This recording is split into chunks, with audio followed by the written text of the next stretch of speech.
पूरे तत्वों का साम्राज्य था। किसी प्रकार की कोई संरचना नहीं थी, केवल परम तत्वों का ही साम्राज्य था, प्रभा धाम में और आभा मंडल में आभासी तत्वों का।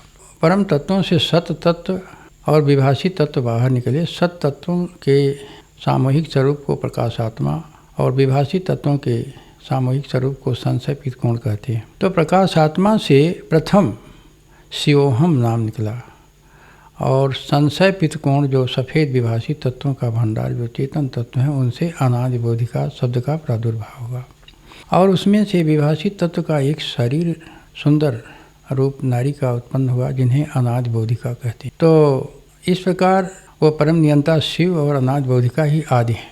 वह आदि पिता हैं, वह आदि माता है।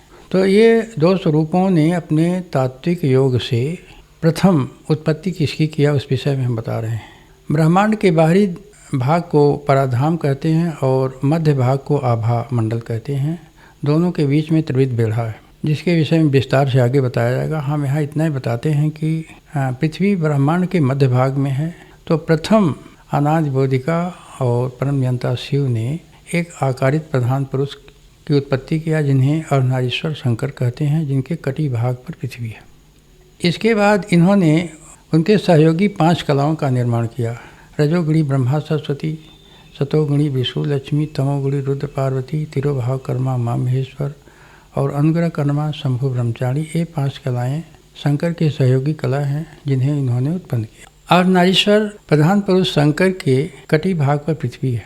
पृथ्वी के चारों तरफ 14 निराकार लोक हैं, जिनके अधिपतियों की नियुक्ति किया और नवग्रह जड़ तत्व के खंडों पर भी अधिपतियों की नियुक्ति माता ने किया और अपने अदृश्य हाथ से पृथ्वी पर बीजाणुओं की उत्पत्ति किया और इसके बाद जीवों की उत्पत्ति किया।